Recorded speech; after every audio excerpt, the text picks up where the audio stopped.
Hello, everyone. I'm Michael Serapio. Israel says it will respond to Iran's attack in a manner and at a time of its choosing, refusing to rule out a military response while Western allies, including Canada, call for restraint. Over the weekend, Iran launched more than 300 missiles and drones toward Israel. The vast majority were shot down, some by Israeli aerial defense, others by the U.S., the UK, France, and neighboring Jordan. As for Canada, the Foreign Affairs Minister says the Trudeau government is working on more sanctions against key members of Iran's Islamic Revolutionary Guard and currently is urging Israel to find victory in the number of missiles that were stopped from hitting their targets. We think that it is important that Israel be able to protect itself. It has done so over the weekend, and we are clearly pushing for de-escalation, and we need to make sure that the conflict doesn't extend to the region. So that is why I've been clear to my counterpart in Israel, please take the win and make sure that we can work together to bring back peace in the region. Well, joining us now is Israel's ambassador to Canada, Iddo Moed. Ambassador, thank you for coming to the studio again. Thank you for having me. So you just heard the foreign minister. She says the fact that the vast majority of missiles intended for Israel were stopped, she says that should be taken as a win, and this moment should be about de-escalating the situation. What's your response to that? We've been trying to de-escalate this for a long time. Israel didn't choose to start this war, but we know that Iran will stop at nothing before they annihilate the state of Israel. They mean what they say, they act upon their words, and we have to understand that. When Iran hits us with hundreds of missiles, be it ground missiles or ballistic missiles, or be it UAVs, Israel will have to respond. In our neighborhood, there is a language that is sometimes, unfortunately, the language of force. And with Iran, that is developing nuclear capabilities, one has to be extremely careful in making sure that they understand that they will not attack Israel. We will not tolerate that.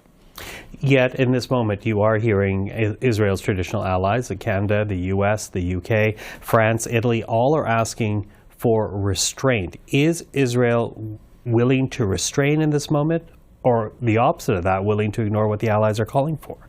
We're extremely grateful for the international coalition that stands by Israel.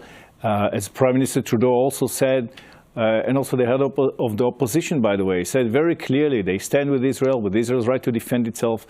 But let it be very clear to everyone, we are the ones under attack. We are the ones that need to incur this barrage of rockets and ballistic missiles and whatever.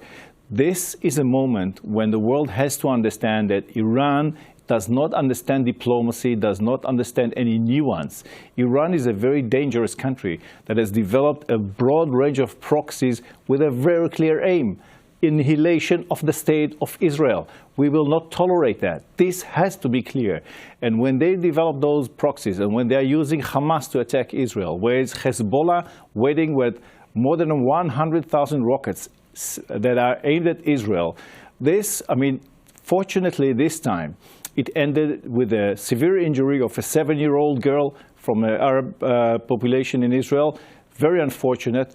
But on the broader scale, we feel lucky. We feel that we outsmarted the Iranian enemy at this time. But we have to remember, this is a very serious situation, very volatile, and we have to make sure that Iran understands this will not be tolerated. Are you willing to go it alone, though? Because if the option and the response is military, we have heard from the United States that it will not be in the fight with Israel. Are you willing to go it alone against Iran if it comes to that? We choose peace over war. We choose life over death. This is our way. We are trying to avoid any further escalation. But we have to understand that we are facing a very serious opponent this time, a war machine that was set up by the Ayatollah regime of Iran. We have nothing against the Iranian people, as we don't have anything against the Palestinian people. It's the Hamas, it's the Iranian Ayatollah regime that we have to fight. Those are the ones that want to eliminate the state of Israel. And they have shown the capability, and they have said they will repeat it again and again. So we have to be very strong and very adamant in our response to that.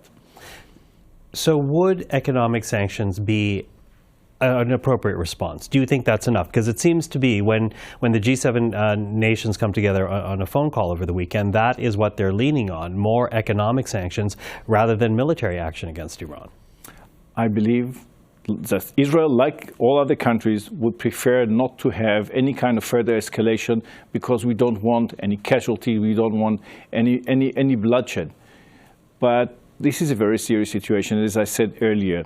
Sanctions against Iran are extremely important, but they are necessary right now. So the IRGC has to be designated immediately as a terrorist organization.